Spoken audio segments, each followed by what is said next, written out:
সূচনা। মানুষের মানসিক ও শারীরিক বিকাশের জন্য খেলাধুলা অপরিহার্য ভূমিকা পালন করে। এটি শুধু বিনোদনের মাধ্যম নয়, বরং এটি নৈতিকতা, শৃঙ্খলা, সহমর্মিতা, নেতৃত্বদানের ক্ষমতা এবং দায়িত্বশীলতার গুণাবলী তৈরি করতে সাহায্য করে। খেলাধুলা মন ও শরীরকে সুস্থ রাখার পাশাপাশি ব্যক্তিত্বের পূর্ণ বিকাশ ঘটায়। শৃঙ্খলা শেখায়। খেলাধুলা মানুষের মধ্যে সময়ানুবর্তিতা, নিয়মানুবর্তিতা এবং নিয়ম মেনে চলার অভ্যাস গড়ে তোলে।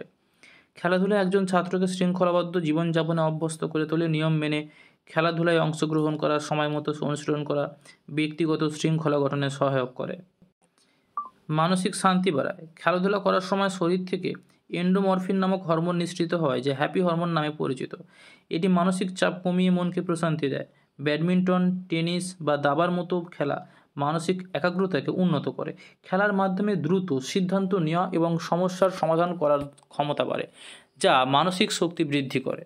4 নম্বর পয়েন্ট, দলগত চেতনা। খেলাধুলা দলগত কাজের গুরুত্ব শেখায় এবং অন্যর সাথে সহযোগিতার মানসিকতা গড়ে তোলে। টিম স্পোর্টস যেমন ফুটবল বা বাস্কেটবল অন্যদের সঙ্গে মিলে কাজ করার দক্ষতা এবং যোগাযোগের ক্ষমতা বাড়ায়। 5ম পয়েন্ট হলো নেতৃত্ব গুণ বিকাশ করে। অনেক ধরনের খেলা আছে যারা নেতৃত্বের ভূমিকা পালন করতে হয়, যা ভবিষ্যতে ভালো নেতা হতে সাহায্য করে, যেমন ক্রিকেট, হকি, এই ধরনের খেলাগুলো, ফুটবল।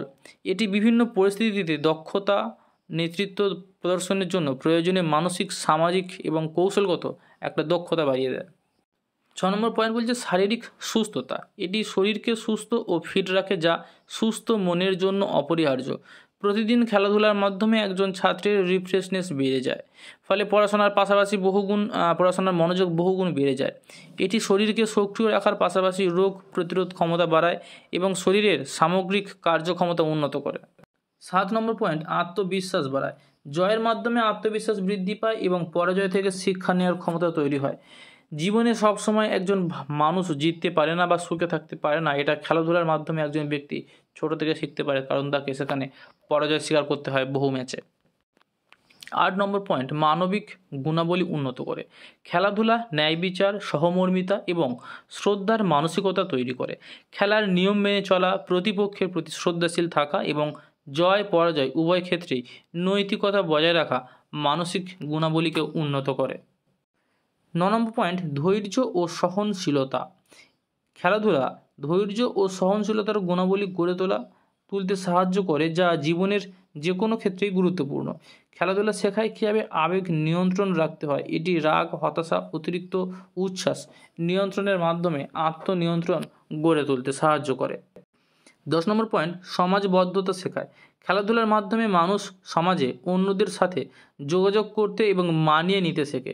খেলাধুলা মানুষকে শেখায় যে ব্যক্তিগত সাফল্যের চেয়ে দলের সাফল্য বেশি গুরুত্বপূর্ণ। এটি ব্যক্তিকে স্বার্থপরতার ঊর্ধ্বে উঠতে সাহায্য করে। 11 নম্বর পয়েন্ট, উপসংহার। খেলাধুলা মানসিক চাপ দূর করে এবং জীবনে আনন্দের উৎস হিসেবে কাজ করে।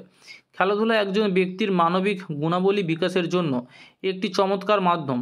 ব্যক্তি, পরিবার, সমাজে ইতিবাচক পরিবর্তন আনতে সাহায্য করে। খেলাধুলার অভ্যাস শুধু শারীরিক উন্নতিই নয়, সাথে একটি সুষম এবং নৈতিক জীবনের পথ প্রদর্শকও হতে পারে। তোমাদের যে কোনো প্রশ্নের উত্তর তোমরা কমেন্ট করতে পারো যে কোনো ভিডিওতে, আমরা তার উত্তরে একটি ভিডিও বানিয়ে দেবো 24 ঘন্টার মধ্যে। সাবস্ক্রাইব করে রাখো পরবর্তী নতুন নতুন ভিডিও পাওয়ার জন্য। এতে তোমাদের প্লেলিস্ট দেখতে পাচ্ছ, তোমরা যে কোনো রচনা তোমরা এখানে দেখতে পাবে, যে কোনো তোমাদের ব্যাকরণ তোমরা দেখতে পাবে।